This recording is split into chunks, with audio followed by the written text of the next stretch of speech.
Hola, hola. Hola, buenas tardes. Pedimos, por favor, si pueden ir ubicándose para poder iniciar en unos minutos nada más, cuando todos y todas estén en sus correspondientes asientos. Muchas gracias.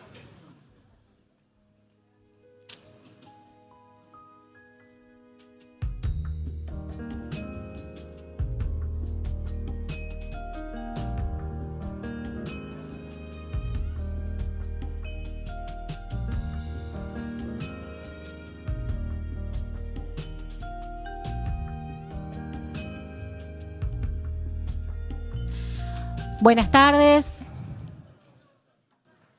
Mientras se van acomodando, buenas tardes a todos, a todas.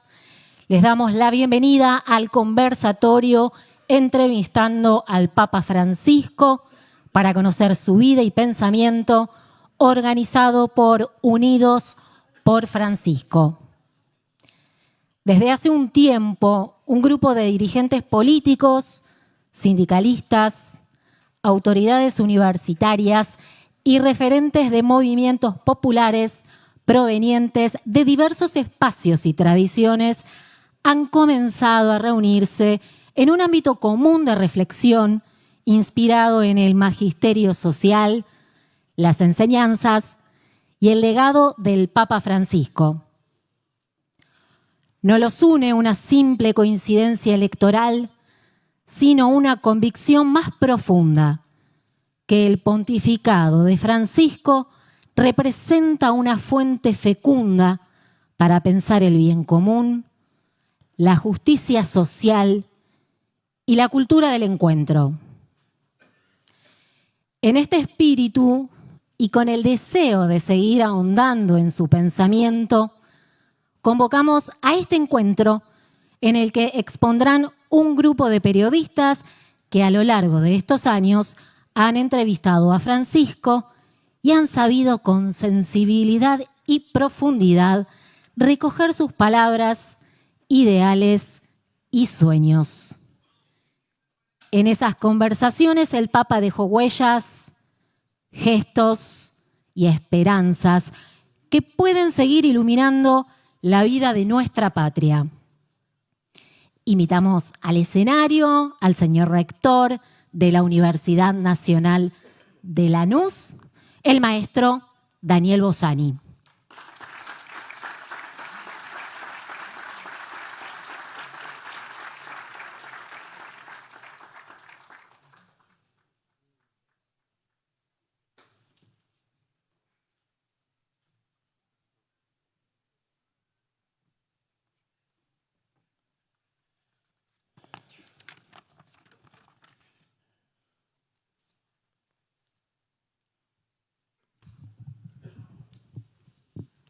Muy buenas tardes a todos y a todas.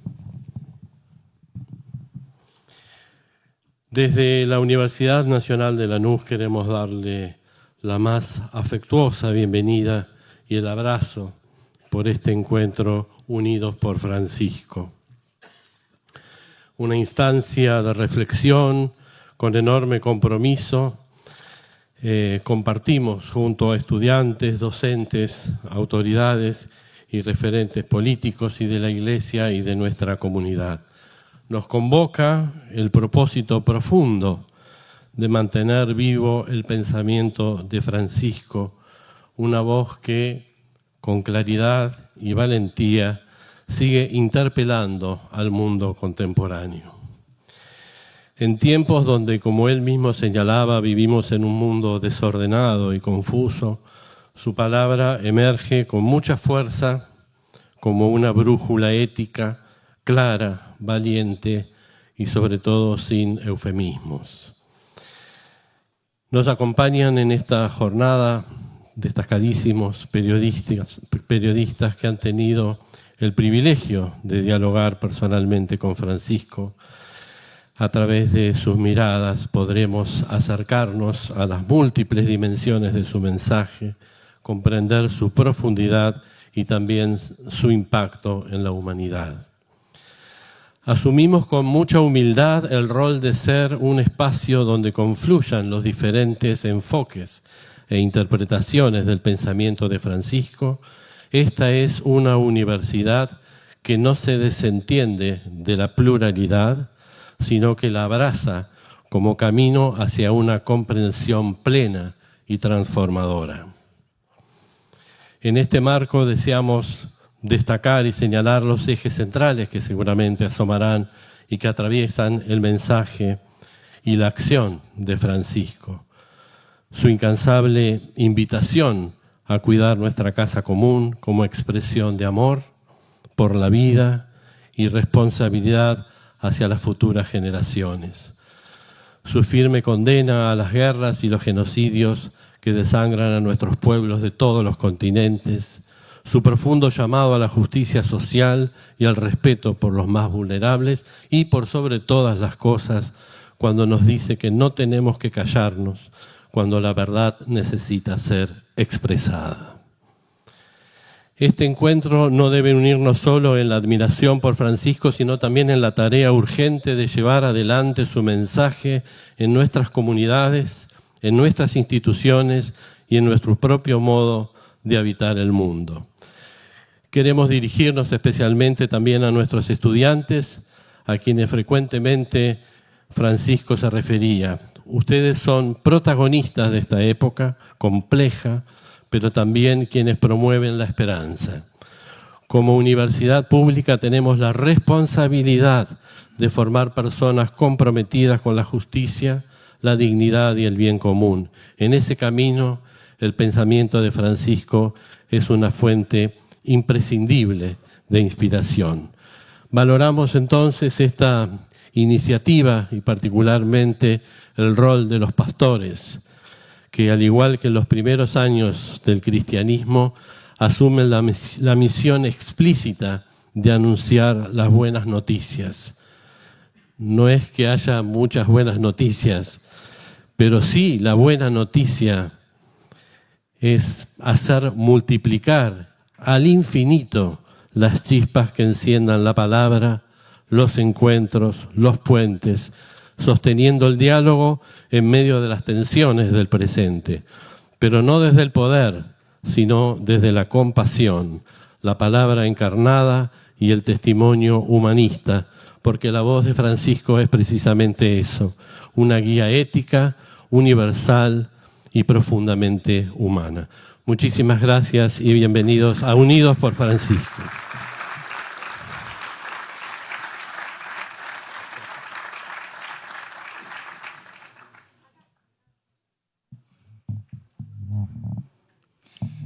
Queremos agradecer la presencia de la señora Bernarda Llorente y a los señores Gustavo Silvestre, Daniel Haddad, Jorge Fontevecchia, que están aquí presentes.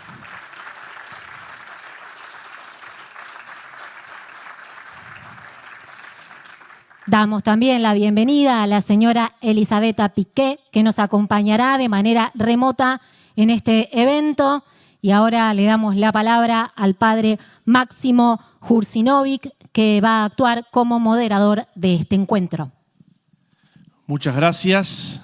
Cada uno de ustedes, como entrevistadores, ha sido más que un simple periodista que encontró respuestas, sino han vivido momentos que nos hicieron a todos vibrar, pensar. Muchos de los que estamos acá, a esos reportajes hemos vuelto muchas veces para profundizar la palabra del querido Papa Francisco.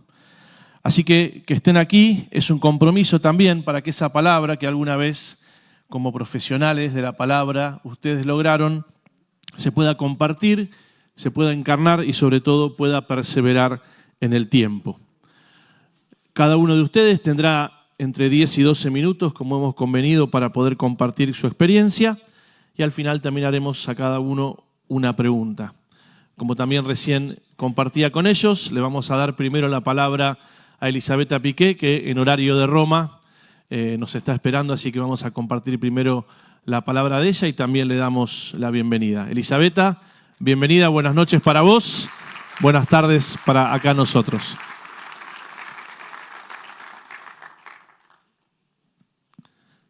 No la escuchamos todavía. Perdón, no me había... ¿Qué tal?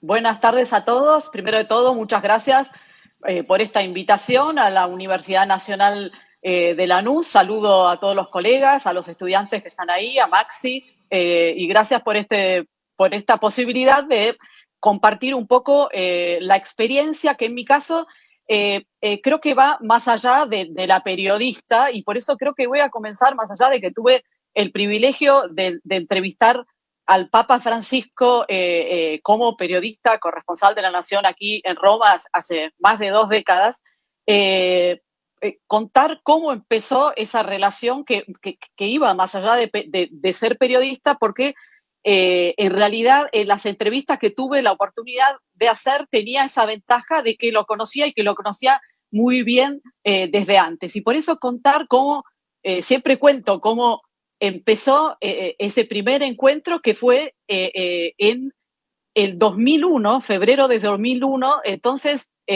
bueno, como les digo, corresponsal acá, y me llaman desde el diario y me dicen, miren, el arzobispo de Buenos Aires está yendo a Roma, nunca da entrevistas, y por eso también ahora vemos el Papa Francisco fue uno de los papas que más entrevistas dio en la historia de la Iglesia, porque nunca hubo un papa que dio tantas entrevistas. Pero recordar ese hecho, que ese arzobispo de Buenos Aires, que yo conocí en 2001, es decir, hace más de 24 años, era alguien que no daba entrevistas, que tenía una relación entonces recuerdo ese llamado y me dicen, mira, no da entrevistas, es un jesuita. Yo no sabía absolutamente nada de él.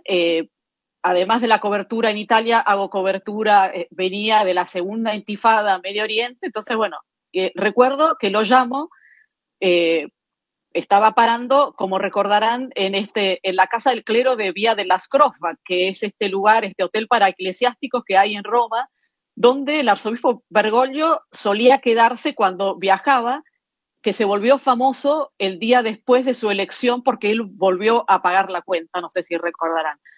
Recuerdo, bueno, lo llamo, no sabía, él muy tímido, bueno, mándenme las preguntas, etcétera, y determinamos un horario y nos encontramos en un salón de la Casa del Clero de Vía de las Crofa. Y yo recuerdo encontrarme, ustedes pensarán, este mago de la comunicación que ha sido el Papa Francisco, porque si hubo un papa que sabía que comunicar y era un mago de la comunicación, fue él.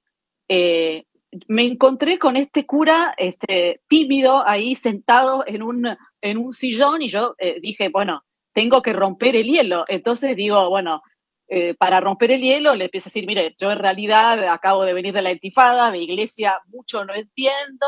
Entonces, bueno, pero enseguida me di cuenta, cubriendo el Vaticano, en ese momento era justamente periodo Juan Pablo II, igual era bastante difícil para una mujer en el Vaticano. Enseguida noté que era un arzobispo, bueno, lo estaban por crear cardenal, que era distinto, tenía un approach en cuanto a una persona, mujer. Como todos los argentinos, me saludó, hola, ¿qué tal?, con un beso, por ejemplo, cosa que un cardenal normalmente, y con también noté algo que creo que es una característica, ha sido una característica de este Papa, este sentir, no que te mira porque era el cardenal, ya estaba por ser creado cardenal, que te mira de arriba para abajo, sino totalmente, digamos, mismo nivel, etcétera. Y bueno, empiezo esta entrevista, y ahí también, con mi mentalidad periodística, veía que lo que él respondía, más allá de que, a diferencia de otros cardenales que ya me había tocado entrevistar, no daba vueltas sin decir nada. Enseguida, respuesta directa, que yo pensaba, bueno, este es el título. Después otra pregunta, no, este va a ser el título. Es decir, eran todos titulares las respuestas que él daba. Y cuento esto también para creo que destacar una característica, porque la coherencia que tuvo el arzobispo de Buenos Aires, más allá de ese tema de que tenía, él siempre lo decía, desconfiaba, porque un periodista, uno le da una nota y puede hacer una marcha fúnebre o una marcha nupcial. Es decir, tenía esta desconfianza con los periodistas, pero esta capacidad de comunicación impresionante, que después, bueno, siendo papa, la hemos visto todos. pero esta humanidad, y no solo eso, sino que finalmente escribo esta entrevista para el diario La Nación, y unos días después suena el teléfono fijo en mi casa de Roma, atiendo, hola Elisabetta, sí, soy el padre Bergoglio. Y yo dije, bueno, ¿qué habré escrito? ¿Qué me habré equivocado? Pensando, bueno, ¿ahora qué me va a decir? Me dice, no, la llamaba para decirle gracias. Creo que, no sé a ustedes, mis colegas periodistas, cuántas veces les pasó que alguien lo llama para agradecer una entrevista. A mí nunca me había pasado, me pasó esa vez y nunca más me volvió a pasar. Esto para dar un poco una idea del hombre, de esta persona, bueno, que después, bueno, nos caímos bien, nos seguimos viendo, después, bueno, la vida fue sucediendo, después el cónclave de 2005 que lo elige a Benedicto, él el segundo más votado, seguíamos en contacto, cada vez que iba a Buenos Aires nos veíamos, luego, bueno, tengo un hijo, ¿y por qué no me lo bautiza él? Ya que es alguien, ese cura tan abierto, ¿no? Con el cual uno podía hablar, etcétera. Bueno, me bautizó los dos hijos en momentos no sospechosos en Buenos Aires, en 2005 y 2007, y todo esto para contar que mi experiencia creo que debe haber sido distinta a lo que van a escuchar de los demás panelistas, porque finalmente, claro, era alguien, el Papa Francisco, que yo conocía, era el Padre Jorge, siempre fue el Padre Jorge para mí, y por eso las entrevistas que finalmente tuve con él como Papa, para mí no era, es decir, era el Padre Jorge, entonces tuve la suerte de no tener esa intimidación que probablemente cualquiera, bueno, voy a entrevistar al Papa, te sentís...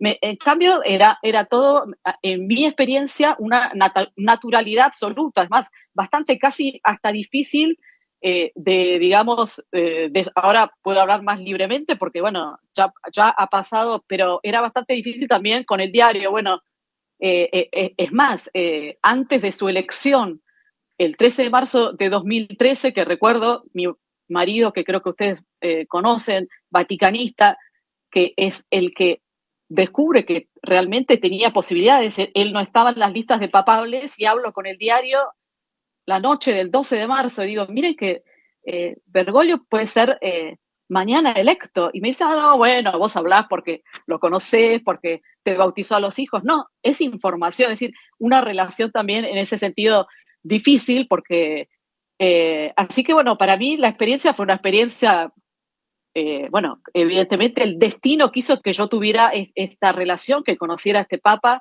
que pudiera seguirlo en muchísimos viajes, y por eso mi experiencia en las entrevistas fue siempre una experiencia increíble, porque, bueno, eran siempre muy naturales. Por supuesto, él siempre igual quería saber de antemano las preguntas, y bueno, con mucha, digamos, ¿cómo puedo decir? Sin que hubiera esa intimidación que puede llegar a haber cuando uno dice, bueno, lo voy a entrevistar el Papa. Yo estaba más que tranquila en las dos veces que me tocó entrevistarlo. ¿Qué más puedo decir? Bueno, creo que el rector ya planteó muchos de los temas y de la importancia de este pontificado. Creo que él se dio cuenta también que era importante dar entrevistas. Eso también en el Vaticano no es que haya caído bien. Sé que hay demasiadas entrevistas, que por ahí lo criticaban, pero era su manera también de ser totalmente espontáneo, de querer comunicar y comunicar en forma directa. De hecho, todo lo que fue la sala de prensa, el dicasterio de comunicación del Vaticano, muchas veces nos preguntábamos, ¿sirve para algo con un Papa tan directo, tan espontáneo, que hablaba de forma tan simple, que llegaba, es decir, hasta a un niño que no hablaba? Recuerdo una de la primera, de su misa de inicio de pontificado, el 19 de marzo del 2013, que habían venido amigos nuestros argentinos, y el más chiquito que decía, ¿pero entendiste lo que dijo? Sí, entendí todo, porque aunque hablaba italiano en ese momento era tan simple y clara su forma de expresarse, de comunicarse, que llegaba igual, y siempre hablando de comunicación, estoy mirando el tiempo, estoy en los 10 minutos, creo que esto es algo que ha hecho que este Papa llegara, creo que más aún a todo el mundo. Yo lo pude ver en todos los viajes y más en el último largo de su pontificado, muy incomprendido en la Argentina, porque muchos decían, ay, ¿qué va a ir a hacer a Papúa Nueva Guinea? ¿Qué va a ir a hacer a Indonesia? En Indonesia, el país con mayor población musulmana del mundo, yo he visto desde la ventanilla del avión cuando partíamos hacia Papúa Nueva Guinea cómo se arrodillaban los musulmanes pidiéndole una bendición a este Papa, que también llamaba la atención porque no viajaba en la limusina, viajaba en un Fiat 500 muy humilde, no quería la pompa. Es decir, un Papa que, bueno, que creo que ha dado un mensaje, lo ha dicho antes el rector, a todo el mundo, ha dado un mensaje a los poderosos, que ha sido la voz de los sin voz, la voz en contra de las injusticias, y creo que, bueno, él, que también estas conferencias de prensa en el avión, en estas entrevistas, ha sido siempre espontáneo, él mismo, un Papa auténtico, y que por eso, si él sentía que tenía que dar la entrevista, y cuando cumplió los 10 años, que dijo, no, bueno, yo, y lo dijo, porque recuerdo que le pregunté, pero ¿por qué? Porque siento que yo estoy, el poder es servicio, estoy para servir, estos 10 años son importantes, y yo estoy al servicio y tengo que hablar de estos 10 años. Y bueno, 11:46, gracias, espero haber satisfecho las expectativas, y paso la palabra a los colegas. Muchas gracias, Elisabetta, muchas gracias. Gracias. Bernarda.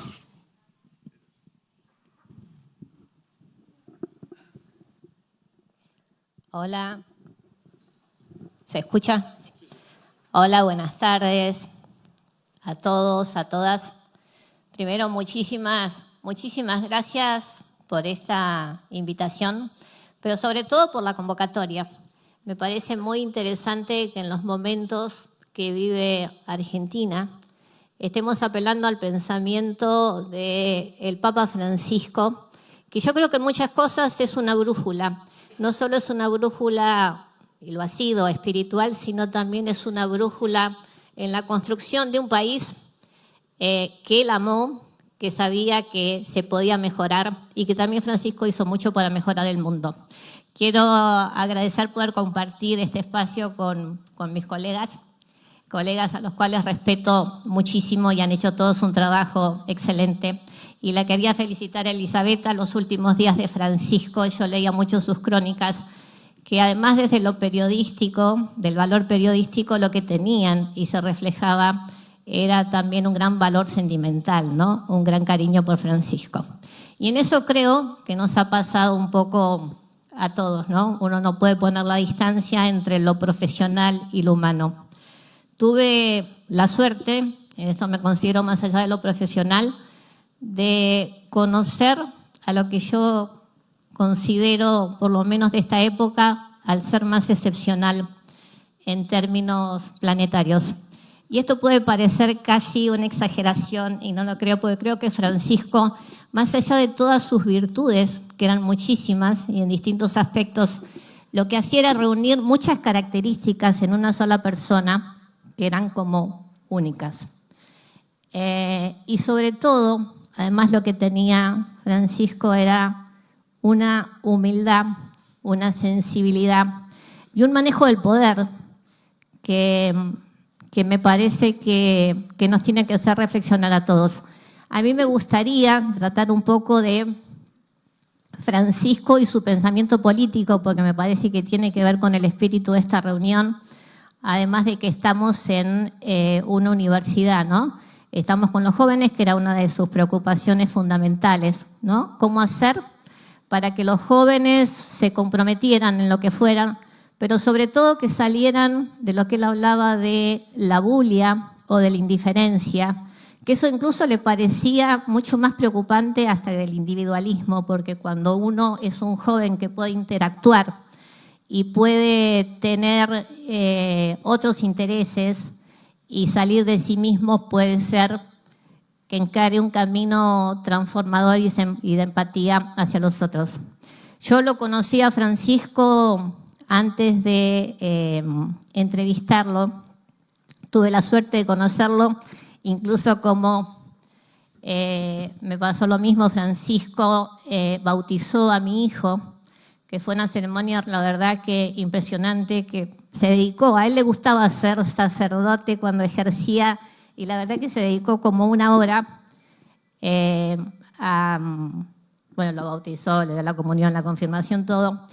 Y una de las cosas que más me impactó, digamos, primero era el tiempo que se tomaba para los otros, pero sobre todo el mensaje, ¿no?, descontracturado de Francisco.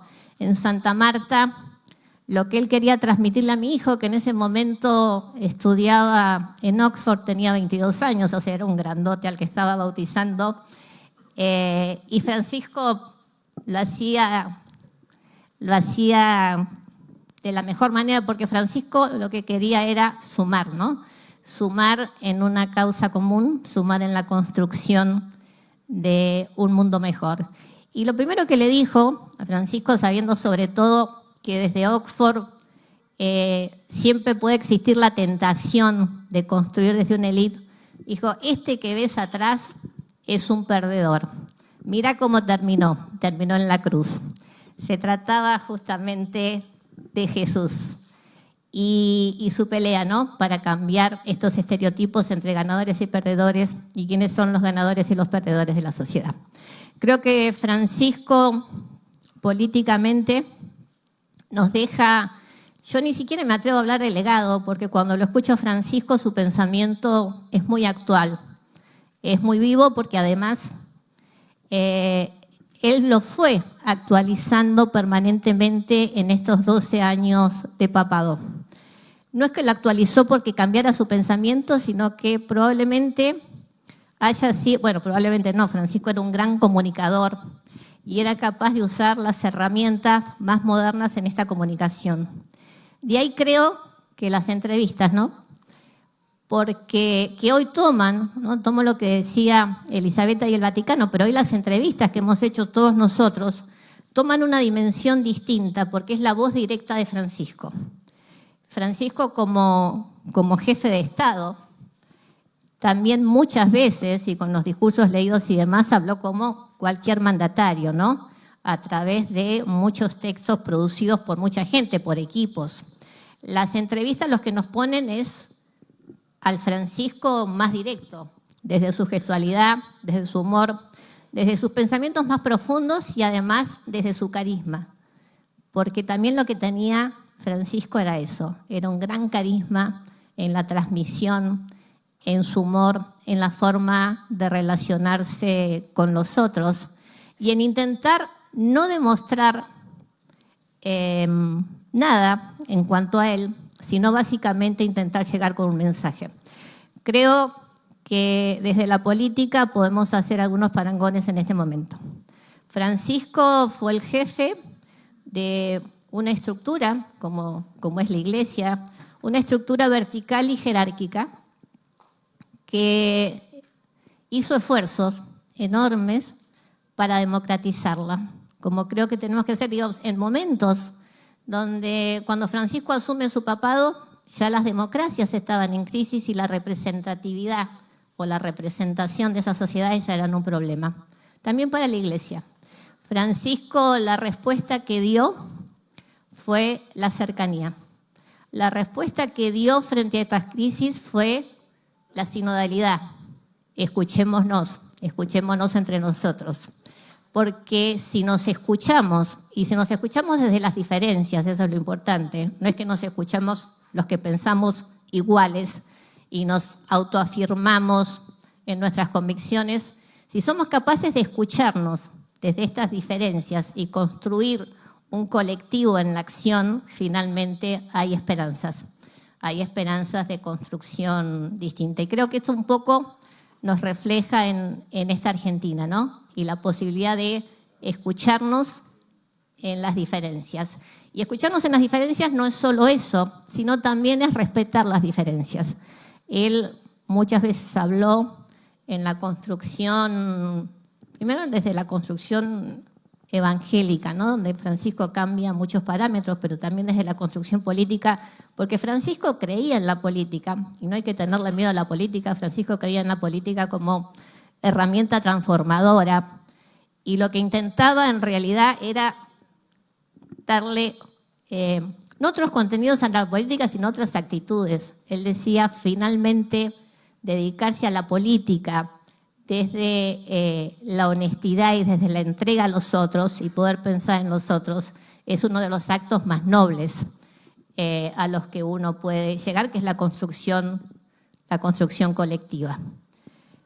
Creo que en todas estas enseñanzas, Francisco hablaba además de poder mantener las diferencias.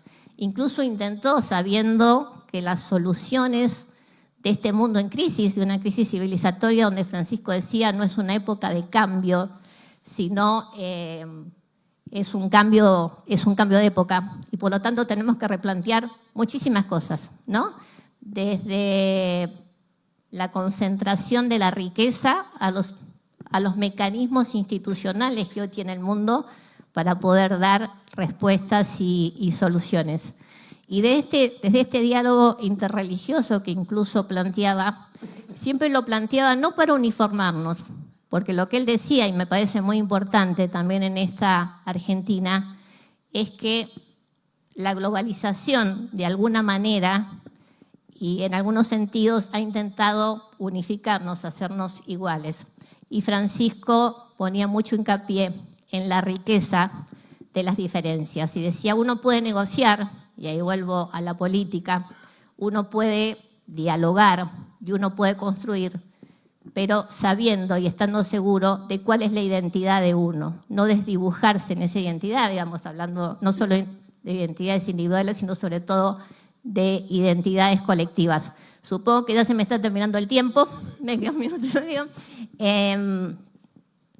Creo que esta construcción política de Francisco, que además era un convencido que uno llegaba a la verdadera comprensión desde las periferias, que esto la verdad que es un cambio, ¿no? Desde donde uno conoce una sociedad, conoce un mundo e incluso conoce a la gente, es desde las periferias.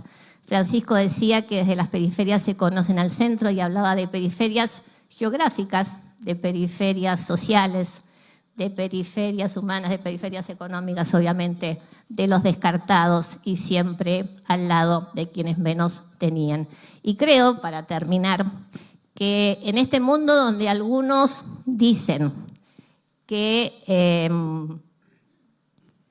repartir, no concentrar, es finalmente robarle el dinero a los otros, la doctrina social de la Iglesia me parece que toma una relevancia única y creo que es un buen camino para empezar a construir desde ahí, desde una institución que ha ido replanteándose un montón de cosas en este tiempo y dando respuestas de acuerdo a la época en que estamos viviendo.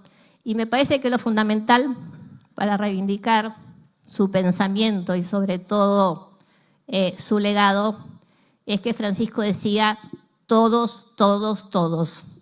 Todos en función de las causas nobles, todos en función de mirar al otro, todo en función de salvar un planeta que está al borde del colapso. Muchas gracias. Muchas gracias, Bernarda. Le pedimos a Daniel. Muchas gracias. Buenas tardes a todos. Muchas gracias por la invitación. Es realmente un placer poder compartir esta mesa con ustedes y con nuestros colegas. Yo creo que los que estamos acá y Elisabetta que está vía remota acá somos unos privilegiados, ¿no? Sobre todo, les voy a contar algo. Yo hacía muchos años que no hacía una entrevista. Cuando cuando Infobae solicitó la entrevista con su santidad y dijeron que sí. Me enteré que iba a entrevistar a otros periodistas argentinos, también lo iban a entrevistar. Y tomé la decisión de hacerla egoístamente por el placer de poder conversar periodísticamente con Francisco, cosa que yo había hecho muchas veces, pero en el plano privado. Yo lo conocí a él cuando todavía estaba el cardenal Guarrachino, conocí al padre Jorge. Y les cuento que cuando me preparé para ese reportaje, porque creo que cualquiera de nosotros se preparó para ese reportaje, empecé a buscar antecedentes de reportajes con papas.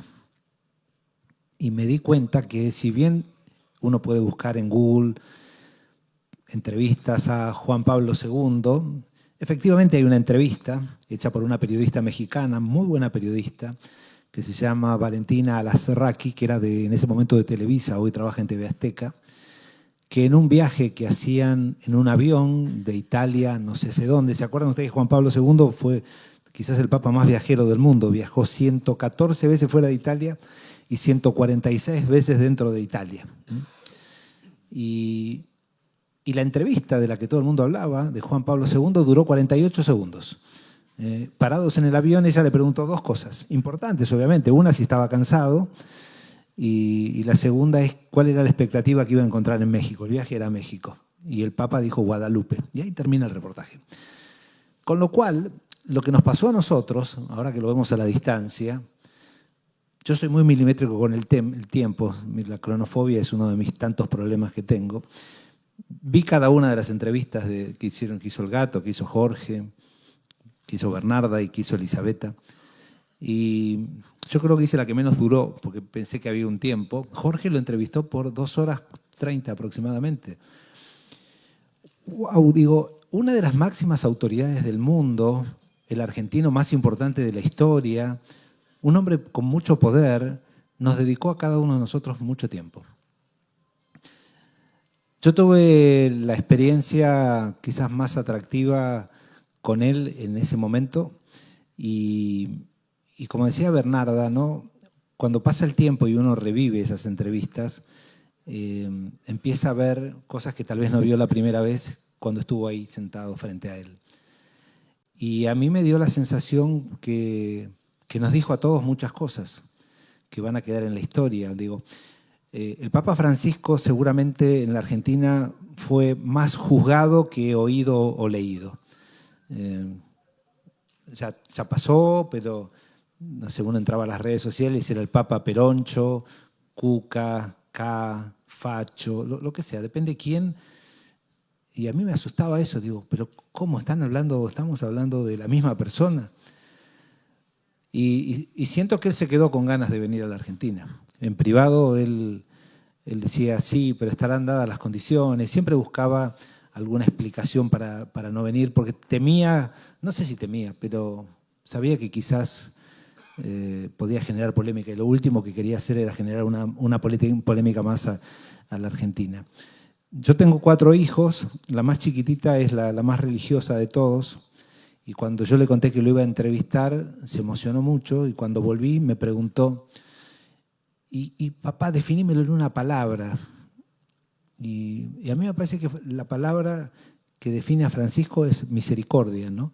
Sigo diciendo eso, era una persona que realmente le dolía el dolor de los demás, de las cosas que pasaban en el mundo. Y una de las cosas que rescato, en el reportaje que yo le hice, habló de muchos temas, dijo, es con todos, y lo repetía, es con todos. La iglesia no es el lugar para santos, es el lugar para pecadores, acá somos todos pecadores. Tenía una grandeza que yo no escuché otro papa hablar de esa manera, ¿no? Él se ponía en una postura que era un cristiano más, ¿no? Y lo era y no lo era mucho más que un cristiano más. Y a mí me impresionó cuando terminó el reportaje, yo le agradecí y él me dijo, por favor recen por mí, pero recen bien. Sonreímos, terminó el reportaje, le agradecí mucho y fuimos caminando al comedorcito que tiene Santa Marta abajo y y nos quedamos hablando 10 minutos. Y le dije, Su Santidad, ¿por qué recen bien por mí? Dice, bueno, porque hay algunos locos que vienen a rezar para que yo termine pronto el papado. Claro, a mí me pasó eso. En ese momento me reí y no entendí qué me dijo. Y creo que esto tiene que ver con cuando algunos dicen cuántas transformaciones hizo, si hizo muchas o pocas. Yo creo que lo que me estaba diciendo es, hay gente acá adentro que quiere que yo termine pronto el papado, o que parta pronto. Y por eso las transformaciones que hizo, que no son fáciles, la Iglesia es una institución, ustedes conocen mucho más que yo, de 2000 años, y que es como un gran barco que moverlo para un lado o para el otro lleva tiempo. Y en un papado de 12 años más no se puede hacer, pero dejó pistas de lo que se podía hacer. Cuando uno preguntaba por la homosexualidad, él decía, ¿quién soy yo para juzgar a los homosexuales? Y la comunión de los divorciados, ¿y quién soy yo? Hablen con el obispo va a ser... Y el celibato es algo temporal. Digo, dio muchas pistas que con el tiempo creo que van a formar una nueva doctrina o alguien va a seguir ese camino, ¿no? En fin, no quisiera aburrirlos más. De vuelta, gracias por esta invitación. Yo iba a estar afuera y iba a participar por Zoom, pero la verdad que me dio mucho placer venir y poder reencontrarme con colegas que hace un tiempo tal vez no veía. Gracias a todos. Muchas gracias, Daniel. Gustavo.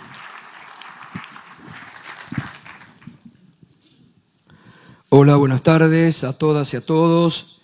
Bueno, la verdad que primero quiero destacar y brindar y pedir que este tipo de encuentro se sigan, fundamentales para este momento que vive la Argentina.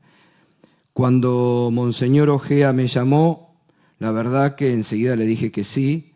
Yo recuerdo mucho por estos días lo que hizo en el año 2001, en plena crisis, la Iglesia con el diálogo argentino y lo que en ese momento se había podido realizar, creo que por única vez en la Argentina, de unir a todos los sectores políticos, gremiales, expresidentes, para ver qué se podía hacer y salvar la difícil situación. Y Carmelo Angulo llevó adelante eso, y es una experiencia que hoy debería volver a ser. Alguien hoy debe convocar nuevamente al diálogo. En la Argentina de hoy hay dos problemas fundamentales, que es la falta de diálogo y el odio. Y el odio entre los dirigentes políticos. Y el odio que se irradia hacia distintos sectores de la sociedad. Y no podemos permitir que eso ocurra. Entonces yo me alegro de la convocatoria de Monseñor Ojea, porque alguien tiene que parar esto. Alguien tiene que parar esto. Y me alegro que hayan convocado y que nos hayan encontrado a estos colegas para hablar de Francisco, denostado en la Argentina por sectores políticos. Yo tomo postura acá, porque como decía el querido Pepe Mujica, no se es neutral cuando algunas situaciones están en peligro. Yo soy católico, practicante, no voy a misa los domingos para que me vean como algunos van, sino que trato, y sobre todo en estos momentos, muchas veces me enojo, lo saben, pido al Padre Máximo, ¿por qué no hablan más? Ahora me alegro mucho que hay una postura diferente, que el nuevo titular del episcopado, que también se encuentra acá, Monseñor Colombo, ha empezado a que la voz de la Iglesia se escuche, y tiene que convocarse, hay que reeditar.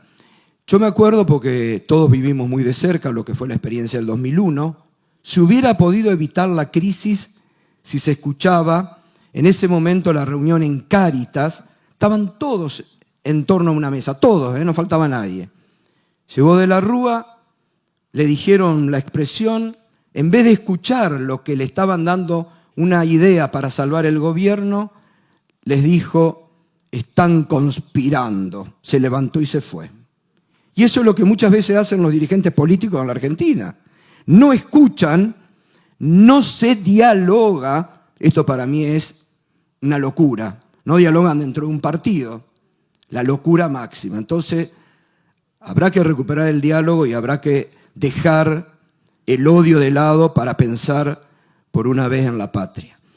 Y mi cercanía a Francisco, yo lo conocía como arzobispo, pero como todos teníamos la experiencia, él no hablaba, no daba reportajes, entonces nos convocaba para un brindis para la Navidad, y era un brindis, cuando uno le quería preguntar algo de la actualidad ya se iba a recorrer otra mesa, ¿no? Cuando él asume como papa, obviamente que a mí me alegró mucho. Cuando empieza la época del macrismo, porque muchos equivocadamente en la Argentina, disculpen, pero yo soy muy sincero, y si alguien, creo que estas cosas hay que decirlas y no callarlas más.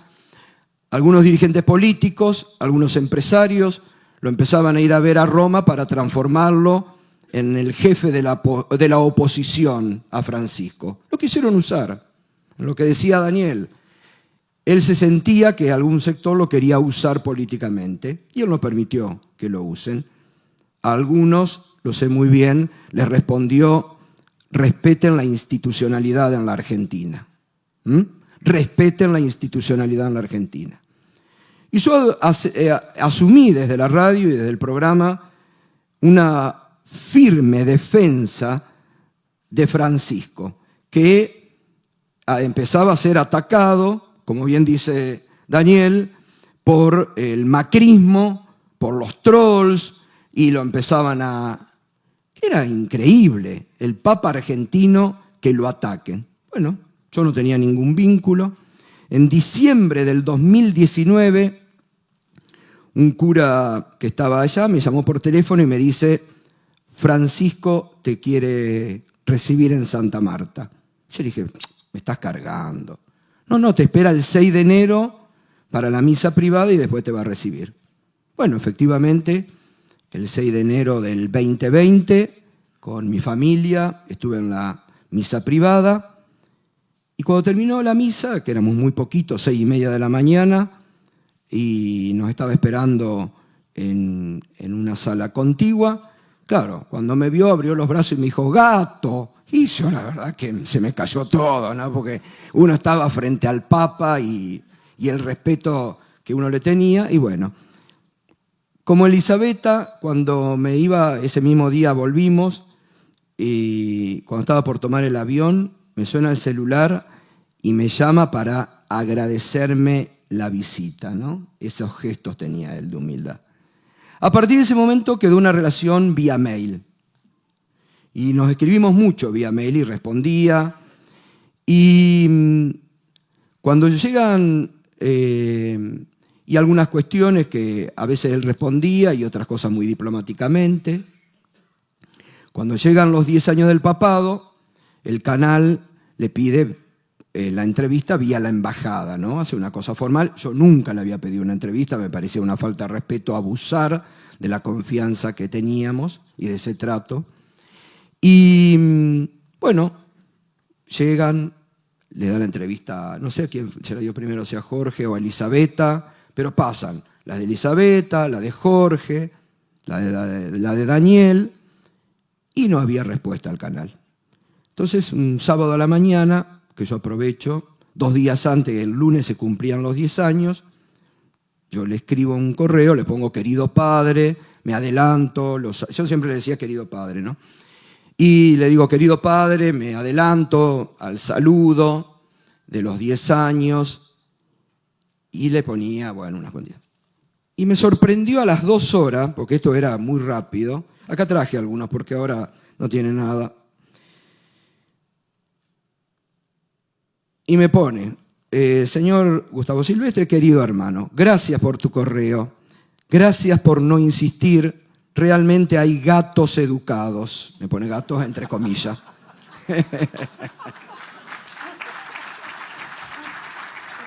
Pero yo me quedé con un sinsabor un poco culpógeno. La embajadora me mandó un saludo, comentarios positivos sobre las entrevistas y terminó diciéndome, qué pena que no pudo entrevistarlo el gato. Después de esto, me había varias veces decidido decir no a la entrevista, pero la presión y el consejo de los colaboradores me indicó a aceptar algunas. Le debo a usted una entrevista. Usted verá cómo y cuándo. Lo haré con gusto, sí, con gusto y gratitud hacia una persona que siempre ha hablado bien de mí. Gracias, estoy a su disposición. Por favor, no se olvide de rezar por mí, lo hago por usted.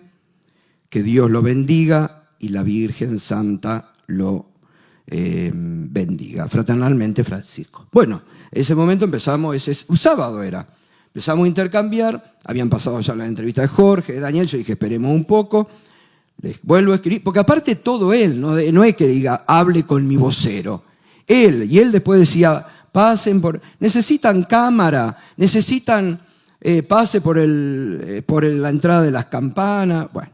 Entonces ese sábado dije, bueno, vamos a dejar pasar, y él me propone 2 fechas, 24 y 25. 24 de marzo, por motivos obvios, yo le digo no. Sábado 25, digo un sábado, 4:30 de la tarde, va a estar tranquilo, va a poder ser más jugosa. Bueno, como Elisabetta contaba, él pedía una guía, que me parecía muy bien, de las preguntas, yo le mando la guía, y lo mío creo que fue más político, porque a mí me interesaba su pensamiento, y así fuimos. Y el sábado, 4:30, puntual, entró con una carpetita, cuando me vio me dice, mirá, Digo, ¿qué trae una carpetita? Hice los deberes. Y venía preparado. Y él habló ahí de algunos temas que a mí me interesa, ¿no? Destacar para este momento de la Argentina, porque estamos hablando de Francisco y nos convoca justamente él, y me parece que esto tiene que seguir y trabajar, reitero. Hablaba de las internas, ¿no? De la fragmentación política.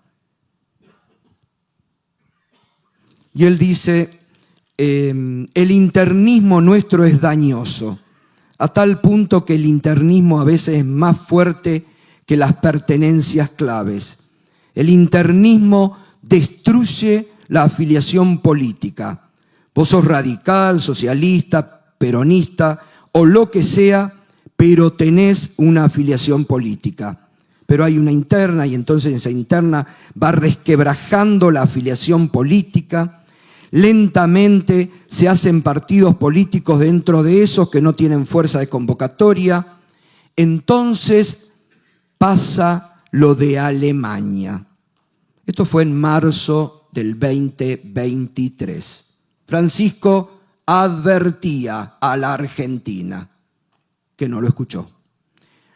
Recomiendo el libro Síndrome del 1933, que narra un poquito el internismo tremendo que había en Alemania después del gobierno Weimar. Y como no encontraba quien llevara adelante las cosas, fue von Papen el responsable de todo esto, que presentaba un político nuevo, que hablaba de otros temas, que sedujo a la gente. Se llamaba Adolf. Todo el mundo dijo, bueno, probemos con este. No conocemos sus raíces, no conocemos nada de él. Todos lo votaron y así terminamos. Yo les tengo miedo a los salvadores sin historias. Lo digo por todo el mundo. Cuando viene un salvador sin historia, sospecha. Él hizo en ese momento sospecha. Me hizo así con el dedo, ¿no? Sospecha.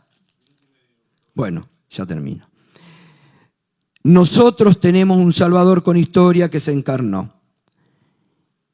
Y después yo le digo, porque ahí, y termino con esto, le digo, en la nota que usted le dio a Daniel Haddad, usted dijo, no tenés derecho a decepcionarte con el pueblo que tenés.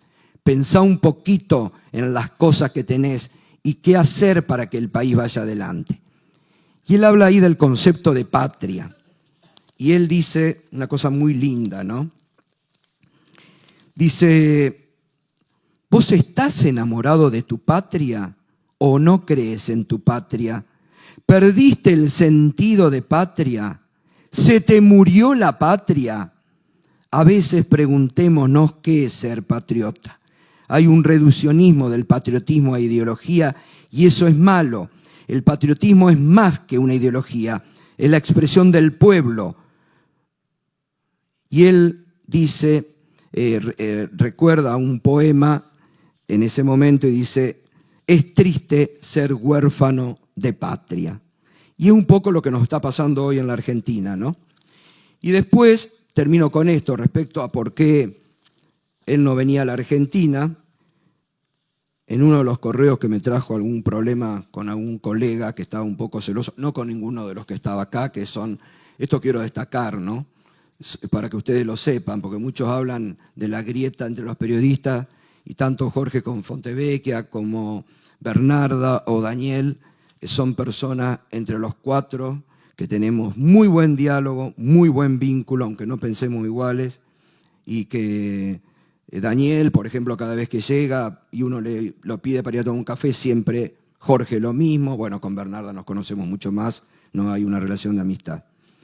Pero él en un correo, que en uno de los tantos ataques que le hacían, yo le escribo, y bueno, él me manda, él fue el primero largo, y yo le pedí en ese momento si lo podía dar a conocer, y él me dijo sí, porque de esto hablé cuando hablaba de los periodistas y hablaba de los pecados del periodismo, ¿no? Y hablaba de los 4 pecados, la difamación, la calumnia, desinformación y la coprofilia. Bueno, me reservo algunas cosas porque yo eso en momento me lo reservé, que decía, y en ese momento él me pone, esto es del 7 de abril del 22, ciertamente que me gustaría visitar Argentina, sobre todo cuando recuerdo la fallida visita. Hubo una, y él iba a venir acá, iba a venir en ese año. La fallida visita de noviembre del 2017, cuando las elecciones en Chile hubo que dejar de lado a Argentina y Uruguay, porque por las elecciones chilenas se pasaría la visita a enero del 2018. Y en Argentina, en enero, no encontrás ni al gato, excepto vos, me pone entre paréntesis. Dios dirá cuándo podré hacer este viaje. Es decir, que estaba prevista por las elecciones de Chile, se demoró y después, como dijo Daniel, él no quería hacer prenda de desunión o que lo utilicen políticamente, ¿no? Y lo último que yo destaco, discúlpenme, es este término que yo creo que la Iglesia tiene que salir a rescatar. Cuando yo le pregunto, él estaba preocupado por el avance de las derechas y de la ultraderecha. Cuando yo le pregunto cómo se combate el avance de la derecha y la ultraderecha, él me respondió, con justicia social. Con justicia social, un término que en estos últimos días el presidente dijo que era un pecado y nos ha ofendido a los cristianos porque la justicia social es parte de la doctrina social de la Iglesia. Entonces yo me parece que hoy el pensamiento de Francisco está más vivo que nunca, hay que rescatarlo, hay que ponerlo en valor y hay que empezar a usarlo positivamente. Muchas gracias a todos. Muchas gracias, Gustavo. Jorge. Bueno, yo era católico cuando era chico y mi historia es el diálogo de un agnóstico con un papa. Yo soy periodista porque tengo un tío abuelo obispo en Italia y mi padre lo becaron a estudiar internado en el Don Bosco. La Iglesia tenía bien claro que la prensa era muy importante. Y en esa época la prensa tenía que ver con cosas que se imprimen y mi padre tenía una imprenta. Así que de alguna manera soy periodista por la Iglesia Católica y la importancia que la Iglesia Católica le asigna al periodismo, pero cuando tenía entre 12 y 13 años, primer año del colegio secundario, me enteré lo que el cardenal Beltramino le hizo a Galileo Galilei y no lo perdoné nunca más. Juan Pablo II luego pidió disculpas, pero yo no pude. Yo tuve una especie de mater seraphicus, perdón que estoy un poco engripado, que era Alicia Moró de Justo. Y ella me dijo: Jorge, no diga que es ateo, diga que es agnóstico. Hay tanto curita bueno ayudando en la dictadura. Entonces, bueno, empecé a decir que era agnóstico y no creía en Dios. Y probablemente parte de la rebeldía con mi propia tradición familiar. Y hasta que estuve detenido en un campo de detención que se llamaba el Olimpo, donde había 750 personas y mataron 700. Y yo ahí sí le pedí a Dios. O sea, en ese momento límite volví a querer, volví a ser el niño. Y le pedí, en ese momento yo tenía muy jovencito, 21 años. No tenía nada, no tenía familia, hijos, quiero decir, familia propia. Entonces lo único que yo tenía que amar era el periodismo. Entonces le dije que si me salvaba, yo dejaba el periodismo. Me salvé, cosa que no hice y no cumplí. 2 años después, encima de eso, me ponen a disposición del Poder Ejecutivo y logro otra vez escaparme en el baúl de un auto y entrar a una embajada. Y vivir el último año de la dictadura en el exilio. Y yo vivía enfrente de la Catedral de San Patricio, en Nueva York. Y pasaba todos los días, y para mí era un edificio, lindo, pero era un edificio. El último día que volví a la Argentina, ya con la llegada a la democracia, yo siento que el edificio me llamó, ¿no? Entonces tuve que entrar y decirle, hablarle a Dios. Nuevamente actitud infantil de recuperar el corazón. Le dije: yo sé que no te cumplí, te pido disculpas, no puedo concebir la vida sin periodismo. Te prometo que voy a volver a la Argentina y voy a tratar de ser el mejor periodista que pueda, y cada vez que haya un conflicto de intereses entre lo que me conviene a mí y lo que es bueno, voy a tratar de orientarme hacia lo bueno. Y así comienza mi relación con la Iglesia Católica, en la medida que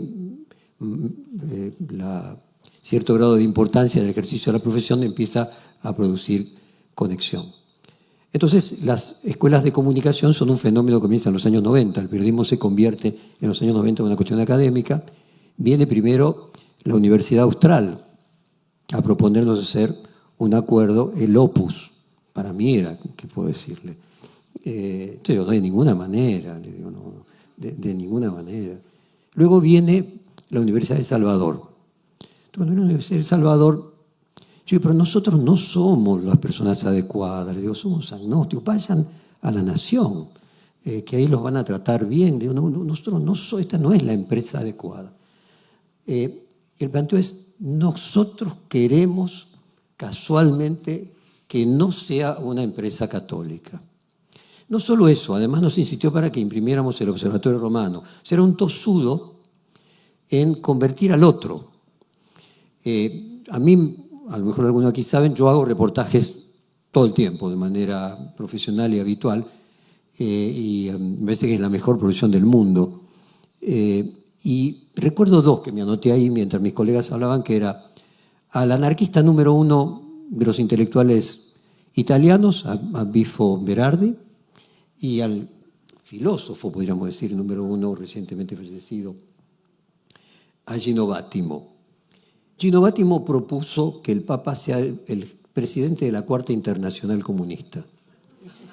Y Bifo Berardi dijo algo que me conecta con lo que les quiero contar, y ahí voy al reportaje, que yo a todos, incluso a los premios Nobel, a todos les terminaba preguntando por el Papa Francisco durante sus 12 años de papado.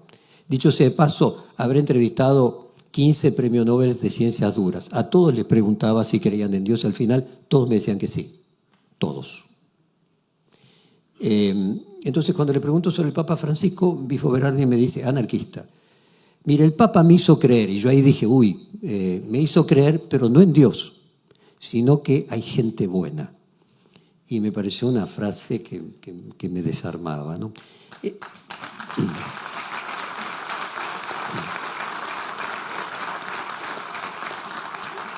Él de alguna manera me tomaba el pelo en esos mails que mandaba manuscritos por su asistente. Él ponía así, recen por mí. Yo sé que usted no reza por mí, yo lo hago por usted, ¿no? Él siempre me corría con esto. Cuando hace los 10 años, supongo que eligió que respondieran a distintos tipos de pensamientos plurales el reportaje. Entonces, cuando acepta cosas que nosotros hemos pedido, pero bueno, supongo que se lo pidieron tantos otros colegas y nos eligió por algo. Yo digo, pero usted vio que yo hago reportajes largos, ¿no?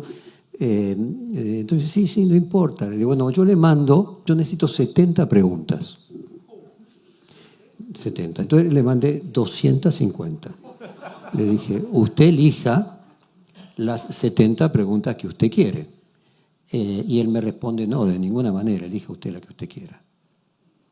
Y vino y como contaba Daniel, los del Vaticano estaban todo el tiempo haciendo que corte, y él pidió que siguiera sin parar. Yo orienté mi reportaje egoístamente a una cuestión personal. No estaba interesado en la política argentina, tenía la sensación de que estaba haciendo algo histórico y tenía interés en preguntarle por los temas de presente continuo. Entonces, un reportaje más focalizado en metafísica. Además, yo recuerdo cuando tomé la comunión, me asustaba mucho el infierno. Entonces, la tercera vez que le pregunté por el infierno, me dijo, otra vez el infierno, ¿no? Entonces, yo lo llevaba continuamente porque él siempre salía, esto es una metáfora, y bueno, cuénteme el Big Bang. ¿Cómo que Dios creó el mundo en 7 días o 6 días y un día para descansar? No lo sé con exactitud. Entonces, todo salía airosamente, para no generarme ningún conflicto con Galileo Galilei y perdonar al cardenal Beltramino, salía siempre airoso con que en realidad es una narrativa, es una metáfora, hay que entender que fue un proceso. El Big Bang, en vez de 7 días, fueron 7 millones de años, pero se fue produciendo de una manera progresiva. Y todo tenía mucha racionalidad, ¿no? De tratar de adaptar un texto, que obviamente es mítico, a la realidad de la ciencia actual. Y me tocó entrevistar a otro, ya no agnóstico, un ateo claro, que es Javier Cercas, que le hizo el último reportaje en el viaje a Mongolia, y que lo elige el Vaticano casualmente por ser ateo, y que Javier Cercas presentó una condición que era, él aceptaba hacerlo en la medida que el Papa le contestara una pregunta, que lo atendiera 5 minutos y le contestara una pregunta que aquí los colegas conocen, que es: su mamá había enviudado y siempre quería, cuando muera, ir al cielo junto con su padre. Entonces él quería preguntarle si realmente su mamá pudo haber cumplido sus sueños, si estaba en el cielo junto a su padre. Y en ese... ¿Cómo, perdón? No, ya el libro lo conoce todo el mundo, pero la respuesta más allá de eso es, yo ahí le digo, pero ¿usted cree que Francisco, y esto debe decir, le pido disculpas a todos que es una blasfemia absoluta, pero perdonen que están con un agnóstico, digo, pero ¿usted cree que Francisco cree en la resurrección de la carne? Me dice, si Francisco no creyera en la resurrección de la carne, no podría ser papa. Digo, ¿usted cree que en serio va a haber un juicio final y vamos a volver todos en carne? Y me dice, pero sí, y se enojó conmigo, o sea, terminé siendo un blasfemo hasta con Cercas. O sea, yo creo que la grandeza del Papa Francisco es que trascendió a la Iglesia Católica. O sea, es un líder de la humanidad, ¿no? Con todo respeto por todos ustedes, pero ustedes tienen un capital simbólico gigante que trasciende a la Iglesia Católica en convencer personas como yo, en convencer a personas como Cercas, un agnóstico que se ofende. Ahora él cree en la resurrección de la carne. Esto es lo maravilloso.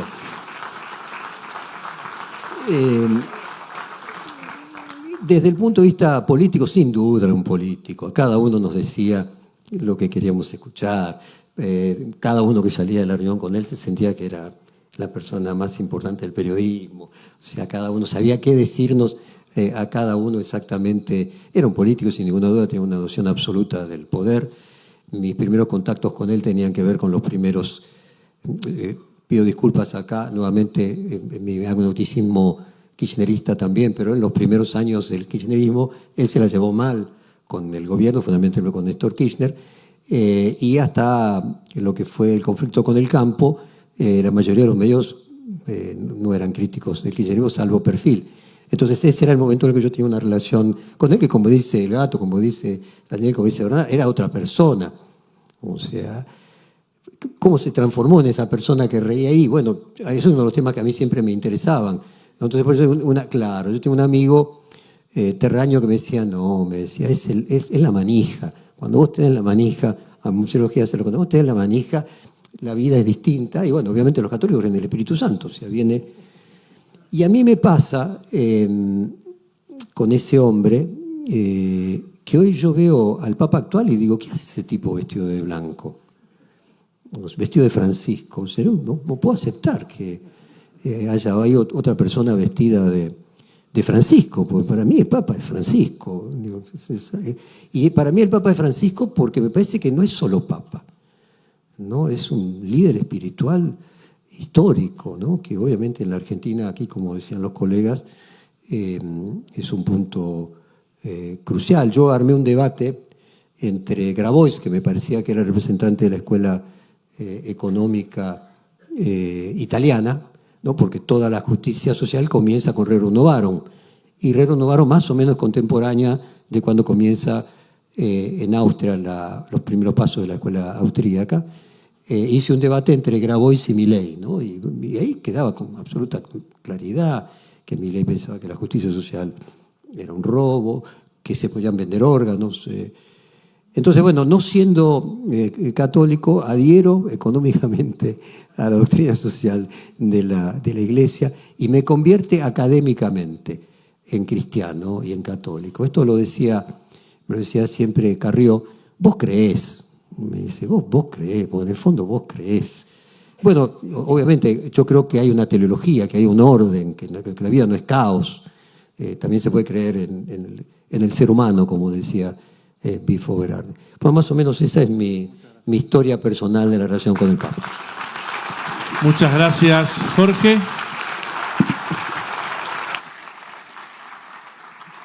Y para terminar, este grupo Unidos por Francisco, que tiene dirigentes políticos, sindicales, académicos, referentes de movimientos populares, venidos de las tradiciones más diversas. Pensaba, bueno, como ustedes 5 también, de tradiciones muy diversas, pero que nos han hecho encontrar en armonía en la figura de Francisco. Este grupo quiere perseverar y quiere seguir trabajando en este espacio de diálogo, de encuentro, y quizá también con algún aporte. A mí también la palabra legado, como dice Bernarda, no encuentro otra veces, pero todos terminamos hablando de legado, pero sí de cuestiones que permanezcan. Les vamos a pedir a cada uno de ustedes, para terminar en 2 minutos, si ustedes como periodistas que lo han entrevistado y conocido además, quisieran decirle a este grupo y a todos los que están aquí, bueno, y también nos han seguido por el streaming de la universidad, en 2 minutos, ¿qué aspecto del legado de Francisco les parece que este grupo, insisto, de tradiciones diversas, pero con un profundo compromiso por nuestra patria, tendrían que seguir para poder caminar en este poliedro y en esta diversidad que ustedes mostraron y que también creo que es un ejemplo para todos los que están acá hoy? ¿Daniel? Sí, con todo gusto. A ver, el Gato hizo una descripción del humor social o del estado social que tiene hoy la Argentina y reconozco que faltan lugares donde la tolerancia sea la virtud cardinal que necesita este país. Tuve oportunidad de en algún momento, cuando Francisco podía haber sido Papa, en el año 2005, de charlar con él en esos tiempos. Y la campaña que hubo contra él fue feroz, ¿no? Y se volvió a repetir cuando estuvo por ser Papa en la vez que fue Papa, ¿no? En el año 2013. Y yo le pregunté sobre si guardaba rencor por los que habían hecho campaña sucia en contra de él. Miró, hizo una pausa y dijo, la verdad no lo recuerdo, yo siempre miro para adelante. Y si alguno hizo campaña, ya terminó. Y a mí me da la sensación que muchas veces ese es un valor que nuestra sociedad olvida, ¿no? Digo, es como que los conflictos no terminan nunca y no cierran. Y quizás Francisco es todavía la oportunidad para que, como su legado, nos deje esa virtud de ser tolerante y a veces saber perdonar cosas que pasaron, ¿no? Muchas gracias. Elisabetta, si querés, desde allá. Bueno, gracias. Yo recordaría una frase que recuerdo, bueno, de esa entrevista de los 10 años, que también hablábamos un poco de la Argentina, de esa relación. Le dije, usted tuvo una relación complicada, que además yo la viví estando a 11.000 kilómetros, la viví porque me costaba comprender cómo no entendían nada en la Argentina de lo que era este Papa. Perdón si lo digo tan abruptamente, pero no podía creer que cuando yo viajaba a la Argentina, en las reuniones, yo al final tenía que decir, no hablemos del Papa porque me enojaba, porque no entendían nada, no entendían lo que era la... O sea, yo lo que espero es que con el tiempo se entienda este Papa que, como dijeron mis colegas, fue algo que trascendió absolutamente la Iglesia Católica, fue un líder, una autoridad moral mundial que lamentablemente no vemos en este momento. No hay líderes, no hay una autoridad moral mundial. Entonces, recuerdo que le pregunté, pero bueno, usted tuvo, y él siempre, como recién decía Daniel, ¿no? Sin nunca diplomático. Bueno, los argentinos no somos el premio Nobel de la simplicidad, me dijo, somos especialistas en complicaciones. Y me dijo, yo apuesto a la bondad del pueblo argentino. Y otra frase también, que creo que la salvación del país no va a venir con mi viaje. Es decir, yo creo que está en la bondad del pueblo argentino, obviamente, bueno, resolver todos los problemas que se ve que hay allí. Y espero que, bueno, que creo que siempre el tiempo es algo necesario para hacer catarsis y para entender mejor las cosas, y espero que la Argentina realmente, y quizás este es el momento, ¿no? Quizás todas las cosas que están sucediendo sirvan para realmente entender lo que fue este Papa. Bueno, esto es lo que puedo decir. Gracias. Muchas gracias, Elisabetta. 2 minutos, Gustavo, por favor, gracias. Voy a responder con la respuesta que él me dio cuando, preocupado por la fragmentación política que tiene hoy la Argentina, reitero, la falta de diálogo, por el odio. Yo en noviembre del año pasado, esto sí lo voy a comentar, ahí sí, yo le volví a pedir una entrevista a él y él me preguntó, ¿por qué? Y yo le respondo, porque la Argentina, le digo, padre, necesita de una guía fuerte. Estamos al borde de la destrucción, no hay diálogo, hay odio. Y él entonces ahí me dijo, bueno, mandame las preguntas. Y le mandé un cuestionario político. Y él me dijo, sí, lo vamos a hacer, pero déjame que maneje los tiempos. Yo me fui en enero de vacaciones, le dije, yo me voy en enero de vacaciones. Y el 4 de febrero, cuando yo volví, le volví a escribir, y él ahí, poquitos días antes de la internación, lamentablemente, me puso, tengo una pulmonía que me tiene a mal traer, pero ya organizaremos tu pedido y lo vamos a hacer. Lamentablemente no pudo ser, me quedé con muchas ganas porque él estaba dispuesto a enviar un mensaje a la Argentina. Y sobre esto que hablábamos del diálogo y la fragmentación, él me responde, hay imágenes políticas que nunca me voy a olvidar. Mi abuelo vivía en Quintino Bocayuga 551, casa vieja de 2 patios, y en el fondo tenía el taller de carpintero. Y le venía a vender las anilinas Elpidio González. Los 2 viejos se juntaban a tomar té con vino y hablaban de política.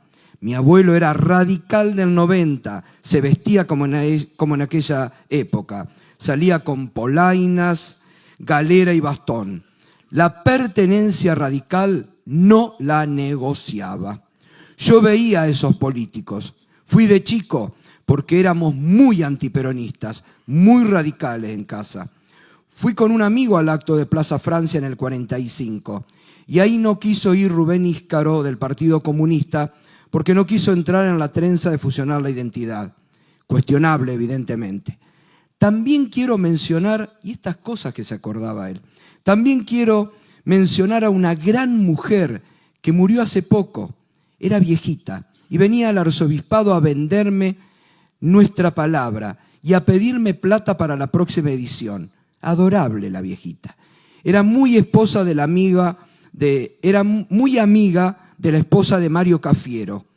Y juntas con otras señoras ayudaban a que la movilización de mujeres no fuera una cosa vandálica, como grupos feministas buscando los derechos de las mujeres. Esta viejita me enseñó tanto. Era comunista, pero una política de raza. La recuerdo con cariño. Me enseñó cómo se hace la verdadera política. Es el arte de presentar un proyecto y convencer al otro. Iba con nuestra palabra convenciendo y por otro lado convencía al arzobispo. No me olvido de esa gente. Elpidio González, esta mujer, tuvimos políticos de raza, tuvimos presidente de raza y a veces vamos perdiendo que esa raza es un servicio a la política. Hay una fracción eleccionista que a veces da vergüenza, van cambiando de partido según les conviene y se presentan como salvadores de la patria. Muchas gracias, Gustavo.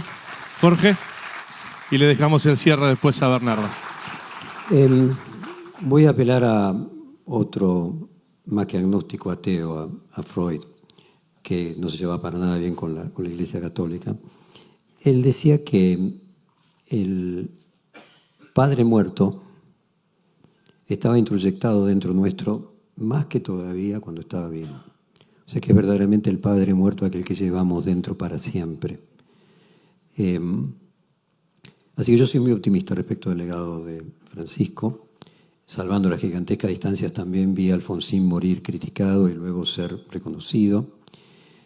Así que tengo una enorme... Mi propia experiencia personal de mi padre muerto. Yo ando con la lapicera de él, que casualmente es una lapicera del Vaticano, que la tengo atada para no perderlo. Fanático hizo la revista del Ciclón, entonces lo que le llevaba al Papa era la colección del Ciclón. Era lo que más adoraba de todo. Yo tampoco sé si la pelota es redonda o cuadrada. Tengo mi cero relación, parece, con todo lo que es masivo, mi defecto.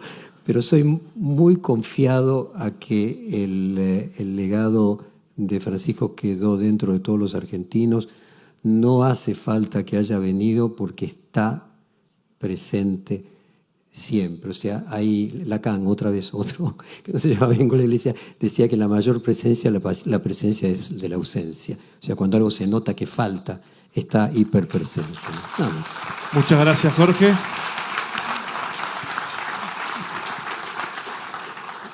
Yo creo que entre los argentinos y argentinas, Francisco creció mucho, lamentablemente, con su muerte, pero por suerte creció su pensamiento y hubieron muchos que redescubrieron a Francisco y se reenamoraron de Francisco cuando Francisco ya no estaba. Pero bueno, lo celebro. Yo tuve la suerte de hacerle a Francisco 3 entrevistas, un privilegio realmente enorme, en 22, 23, 24, y probablemente le haya hecho la última, la del 24, en noviembre. Y a mí me parece importante destacar 2 o 3 cosas para que nos quedemos con esa idea. Creo que si Francisco no vino a Argentina, nosotros los argentinos fuimos los que nos perdimos a Francisco. En principio me dio mucha pena por él. Él tenía la convicción, las ganas de venir, me consta, es un tema que hablamos muchas veces, porque en medio de las entrevistas nos vimos muchas veces y este tema era un tema central. Así que me consta que Francisco lo que quería era venir a reencontrarse con su pueblo y creo que es una pena que los argentinos y argentinas no lo hayamos logrado. La segunda cosa, en la última entrevista, y les quiero dar ese mensaje justamente en una universidad, entre otras cosas, habló mucho de política, lo encontré más argentino que nunca, hablaba más porteño que nunca y estaba muy preocupado por el país y me dijo, como parte de la entrevista, el recorte en educación es un suicidio programado. Si Argentina Argentina ha sido por la educación pública, no solo como movilidad social, que ha sido importante para todos nosotros, sino también porque el pueblo necesita cabezas.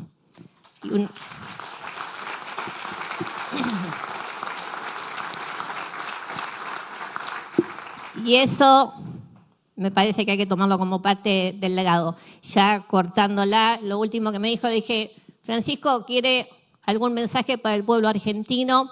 Y me dijo que luchen por sus derechos, que no se dejen doblegar. Fue de los últimos mensajes de Francisco para todos nosotros.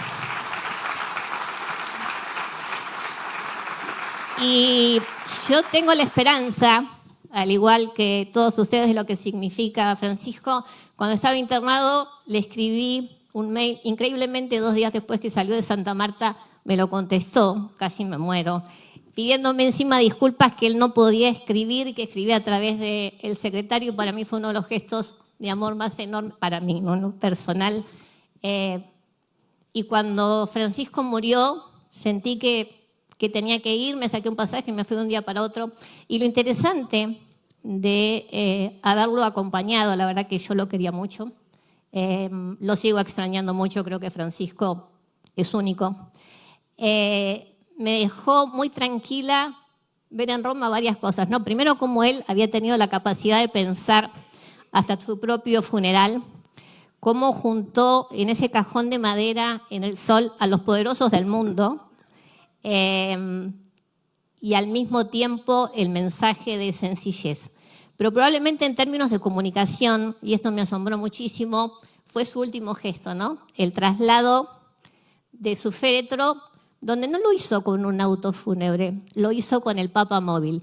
Y esto significó para la gente en Roma que venía Francisco, no venía Francisco muerto, venía Francisco, venía su espíritu y la gente le agradecía. Decía, gracias Francisco por todo lo que has hecho. Y pasó de los poderosos del mundo a ser despedido por 40 desterrados de la tierra. Y esos fueron los últimos que los despidieron, que eran justamente, ¿no?, los descartados. Los descartados le dijeron adiós a Francisco. Estoy muy esperanzada, creo que Francisco está más vivo que nunca, porque su pensamiento es lo que hoy necesitamos. Muchas gracias, Bernarda. Muchas gracias de nuevo a la Universidad de Lanús. Gracias a Elisabetta desde Roma, ya a estas horas de la noche. Gracias a Gustavo, a Daniel, a Bernarda y a Jorge por habernos traído, me parece, a Francisco y poder reflexionar como si estuviera aquí con nosotros. Así que les damos un fuerte aplauso a los 5.